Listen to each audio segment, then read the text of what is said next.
One of the most controversial issues in the Toronto mayoral race is the proposal from the provincial government to change the governance structure of the city. The proposal was outlined in a letter sent by the headquarters of the Ontario Progressive Conservative Party to all its candidates in Toronto. The letter suggests that the Mayor of Toronto should have more authority and responsibility over the city's budget, services, and policies. It also proposes to reduce the number of city councillors from 25 to 15, and to align their wards with the provincial and federal ridings. The letter argues that this would make the city more efficient, accountable and responsive to the needs of its residents. But not everyone agrees with this proposal. Some critics say that it would undermine the democratic representation and diversity of the city. They claim that it would give too much power to the mayor, who could override the decisions of the council and ignore the voices of different communities. They also fear that it would create more conflicts and lawsuits between the city and the province, as well as between different levels of government. They point out that Toronto is already underfunded and overburdened by provincial mandates, and that it needs more autonomy and resources to address its challenges. The proposal has also sparked different reactions from the mayoral candidates. Some of them support it, saying that it would streamline the decision-making process and improve the delivery of services.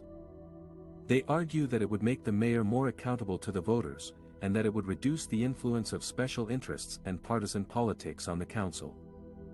They also say that it would create more cooperation and collaboration between the city and the province, as well as among different municipalities in the Greater Toronto Area. Other candidates oppose it, saying that it would weaken the local democracy and diversity of Toronto. They argue that it would make the council less representative and responsive to the needs of different neighborhoods and groups.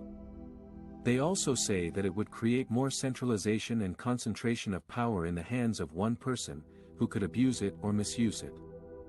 They also say that it would create more division and distrust between the city and the province, as well as among different regions in Ontario. The proposal has not been officially announced or implemented by the provincial government yet. It is still subject to consultation and debate among various stakeholders and experts. But it has already raised a lot of questions and concerns among Torontonians, who wonder how it would affect their lives and their city. How do you feel about this proposal? Do you think it would make Toronto better or worse? Let us know in the comments below. The backlash from 15 of the 25 city councillors who reject the idea of a minority rule mayor and urge the provincial government to halt the bill. One of the most controversial issues in this mayoral race is the proposed bill that would give the mayor of Toronto more power to pass bylaws without the support of a majority of councillors. The bill, introduced by Premier Doug Ford's government, would allow the mayor to pass bylaws with the support of only 1/3 of councillors, instead of the current 2/3 requirement.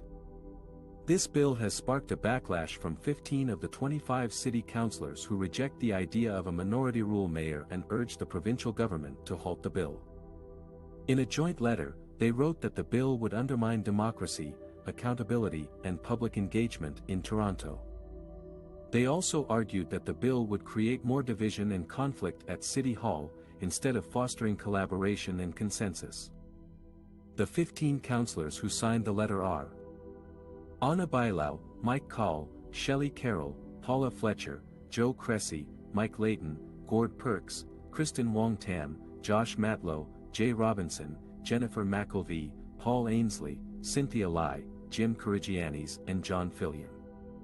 Among them are some of the mayoral candidates who are challenging John Tory for his third term as mayor. Anna Bailau, a former deputy mayor and councillor for Davenport Ward, officially announced her run for mayor in March.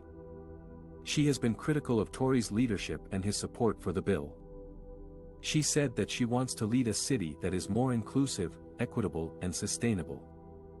She also has plans to reverse TTC cuts and save money on highways. Another mayoral candidate who opposes the bill is Mike Call, a former MPP and councillor for Eglinton Lawrence Ward. He said that he wants to restore trust and integrity at City Hall and protect Toronto's autonomy from provincial interference. He also has proposals to improve transit, housing and public safety. The current mayor, John Tory, has defended his support for the bill. He said that it would make City Hall more efficient and effective and allow him to deliver on his promises to Torontonians.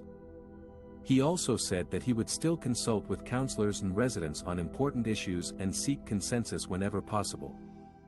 The provincial government has said that it will proceed with the bill despite the opposition from some councillors. It said that the bill would align Toronto's governance model with other major cities in Canada and around the world. It also said that the bill would respect Toronto's diversity and ensure representation for all communities. The bill is expected to be passed before the election day on June. If it becomes law, it will change how Toronto is governed and how decisions are made at City Hall. It will also have a significant impact on the outcome of this mayoral race and the future of Toronto.